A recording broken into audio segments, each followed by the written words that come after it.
Bom dia, nós estamos aqui com o nosso entrevistado, o nosso professor de filosofia, um cara que eu acho muito inteligente, foi a melhor escolha que a gente teve para entrevistar. Qual que é o seu nome, professor? É Túlio.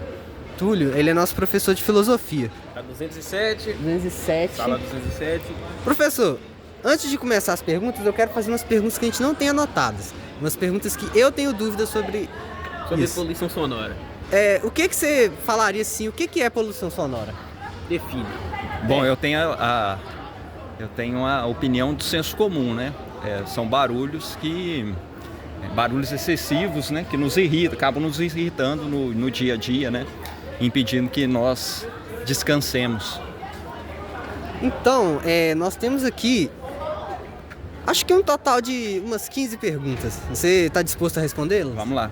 Vamos lá então. 15 perguntas? Sim, 15 perguntas. Ó, no nosso roteiro aqui, a nossa primeira pergunta é: o que exatamente é poluição sonora? Numa forma mais formal, assim, uma forma mais longa, o que o senhor diria assim? A poluição sonora, além disso, ela é mais o quê? Bom, eu não tenho uma definição científica, nem mais formal, não.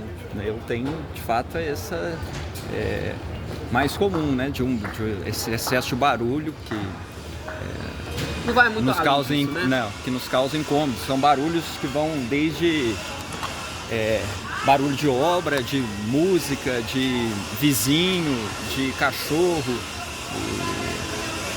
os veículos nas ruas e por aí vai. Tanto que tem hospital, né, que não pode passar perto rápido, porque é para não incomodar o paciente, né? Buzina. Então, faz sentido isso. Professor, você acha que esse barulho no exato momento durante a nossa entrevista é algum caso de poluição sonora? Com certeza. Não sei se o microfone está pegando o barulho, mas estamos aqui numa cacofonia. Barulho de obra, alunos ensaiando, música, conversa. Se der para ouvir, né? Com certeza deve estar dando para ouvir aí, o que pelo menos é o mínimo, né? O que é bom. Se der para ouvir já tá bom. Aqui, ó. A segunda pergunta, né? Falando disso, talvez que se encaixa no negócio do hospital que a gente falou. A segunda pergunta, assim, quais são as principais fontes de poluição sonora nas cidades, assim? Eu mencionei anteriormente, né? Mas o barulho dos veículos, dos motores, né? E das buzinas, o barulho das construções, das obras, o barulho das músicas, da conversa em bar, né? As pessoas que moram perto de bares, né? Sofrem muito. As pessoas tocam muita música alta também, né? Vizinho. E quanto mais aumenta a música, mais menos aumenta descanso, a conversa. Menos descanso, o povo fica acordado mais hora. Aqui. Então, ó, a terceira pergunta é um pouquinho óbvia, mas tem gente que pode discordar. Se o barulho do trânsito é considerado poluição sonora? Bom, eu não sei tecnicamente se mas eu considero, porque de fato incomoda muito, né? E aumenta a irritabilidade de todos, né? Sem saber, estamos todos irritados por causa dos barulhos. Porque assim, eu moro no centro, né? Eu moro no centro, então eu fico muito perto de trânsito, assim. Então, mano, quando engarrafa é aquele negócio. Carro buzinando, moto passando. Aqui, a gente tem a quarta pergunta, que essa aqui também tem a ver com o hospital, principalmente a do hospital, né? Que quais são os efeitos da poluição sonora na saúde física, assim, no dia a dia? O que acontece com a gente ouvindo isso todo dia, buzina pra todo lado, assim? Nós ficamos mais cansados, né? Porque o descanso requer o silêncio. E quando ficamos mais cansados, ficamos mais irritadiços, né? E a consequência social disso é que aumentam os conflitos, né? Tanto domésticos quanto violência, às vezes, né? Agressão. Ó, aqui, ó. E na saúde mental, quais impactos podem surgir? Assim, a pessoa pode ficar meio doente mentalmente. É o quê? Eu acredito que a pessoa, com essa irritação que ela adquire, ela começa isso afeta a sua eu não sei nem, né? Ela fica mais, eu não sei se chega a causar uma doença, mas pode favorecer depressão, porque atrapalha o sono. É porque tem aquele negócio, os males da alma, né? Que quando você fica depressivo, você fica com a imunidade baixa fisicamente. É possível, né? E a depressão, né? Ó, isso aqui é pro ano novo, ó. A poluição sonora também afeta os animais, porque recentemente, né? BH não usa fogos de artifício. Sim. Ela tá usando hoje nos anos novos, né? Nos festivais, drones que no céu, que iluminam à noite, não estão usando mais fogos de artifício, justamente por causa disso, né? Por causa de animais que se assustam, crianças que se assustam. Então, a poluição sonora também afeta os animais? Com certeza, né? Os bichos também, eles... além disso, eles têm uma acuidade auditiva diferente da nossa, né? Eles escutam frequências... São sensíveis, né? Mais sensíveis. Eles escutam frequências diferentes das nossas, então alguns barulhos que não nos incomodam a eles, né? Tem coisa que eles assim... E eles também são causa de... Por um lado eles são afetados, por outro eles são causa de poluição sonora, né? Realmente, lá em casa... Tipo, eu moro num bairro bem tranquilo, a vizinhança é muito calma, só que cachorro, cara, não dá pra controlar. De madrugada, quando um começa... Não dá pra controlar cachorro, é um negócio chato. Aqui, ao sétimo aqui, existe um limite de decibéis permitido por lei? Assim, se o senhor não sabe dizer exatamente, deveria existir um limite de decibéis? Que há um limite, né, em relação a... E há um horário, né, e esses limites são controlados com base nos horários. Tanto né? que tem, né? Mas eles não são respeitados, né? Empresas em horário de trabalho fazem muito barulho, tem que ter um limite ali, né? Eles não são respeitados porque, na verdade, a punição é muito... como se diz? Branda, né? Com a punição branda, compensa violar a lei do silêncio. Ó, inclusive, falando disso, né? Horário de barulho. Quais horários em que o barulho é mais fiscalizado, ou deveria ser mais fiscalizado, de noite, de tarde, de manhã, um negócio mais importante, assim, que o silêncio deveria prevalecer em um certo horário? Normalmente é o período noturno, né? É o período noturno, depois das 10, das 22 horas, né? Então, aqui, que tipos de locais costumam gerar, assim, mais reclamação, né? A gente falou, bares, o senhor falou... Aqui fábricas, empresas, vizinhos, que o vizinho estoura um som, um funkzão, um sertanejão alto, né? Então, assim, que tipo de local o senhor acha que mais costuma gerar reclamação, assim? Só retomando a questão anterior, que deve ser no período da noite, mas durante o dia também incomoda muito e atrapalha muitas pessoas. Né? Às vezes a pessoa tem de estudar, há pessoas doentes, né? Há pessoas idosas e... O silêncio deveria prevalecer. Tanto que tem alguns países que tem provas nacionais, né? E eles até cancelam obras que estão tendo perto, o trânsito para. Isso porque os estudantes, eles têm que ter o silêncio ali na hora da prova, uma prova nacional, é muito importante. Agora, só tomando uma pergunta que não tá nesse negócio aqui, você acha que nessa escola aqui, muitos estudantes são prejudicados com a poluição sonora? Sim, acho que sim. Mas pela poluição que eles próprios provocam.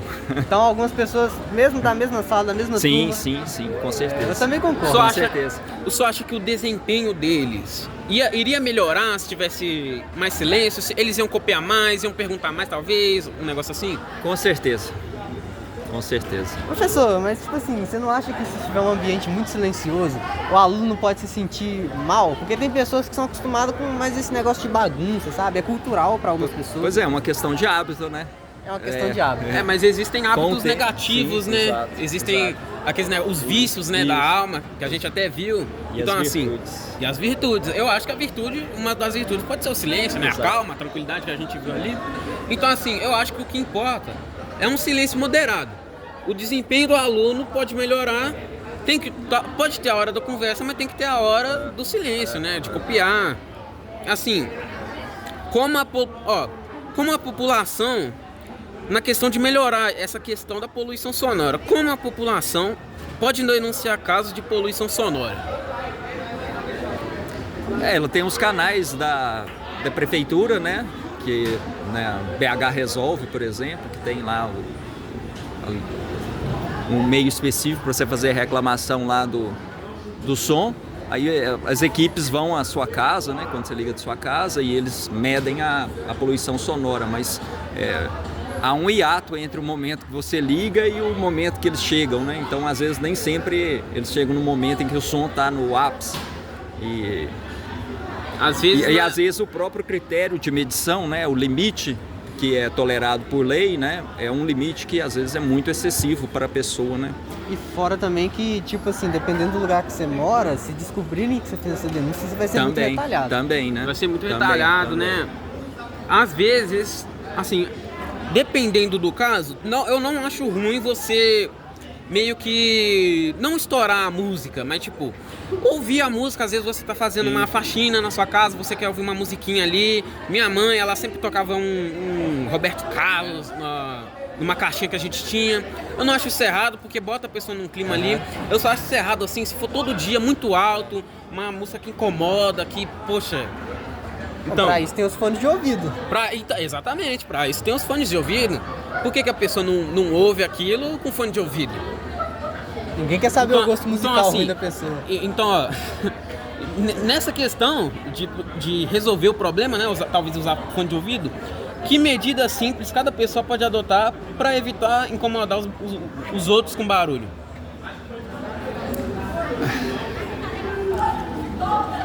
É o óbvio, mas o óbvio requer muita coisa, né? O óbvio é muita coisa, é muita medida, né? Às vezes... As medidas são simples, porque é só, né, baixar o som, baixar o volume, falar mais baixo. Usar fone. Né?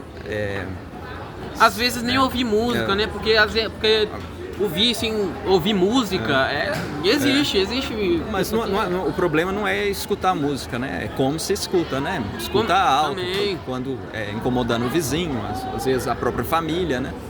Então, está no bom senso, né? Mas o bom senso, como nós sabemos, não é muito bem distribuído. Ó, essa aqui é até meio... Essa aqui eu diria até que é meio... Controversa. Não controversa no sentido polêmica. Porque ela meio que tem um sentido que a gente acha que... Ela tem um problema que a gente acha que não existe. Que a gente até pensou que é uma solução. Mas, ó... O uso excessivo de fones de ouvido pode ser considerado poluição sonora individual? Aquele indivíduo que está usando fone de ouvido, às vezes até alto, que dá para ouvir até de fora, né? O que ele está ouvindo. Sim. Ele tá, tipo, danificando os ouvidos dele, é uma poluição sonora para ele, é o quê? Com certeza. Pergunta, peraí. Ó, a pergunta é... da poluição individual. Sim, tá? exatamente. Certamente, porque primeiro a pessoa... Ela incomoda o próximo, né, que está sentado ao lado dela, que com fone. Mas para si própria, né, gera muita confusão, muito barulho e no longo prazo a surdez. Claro, eu mesmo não sou bem do ouvido, né?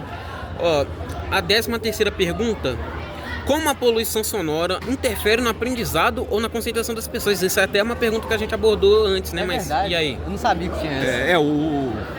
O excesso de barulho aumenta a nossa distração, né? Nós já somos distraídos por natureza. A concentração é um estado especial.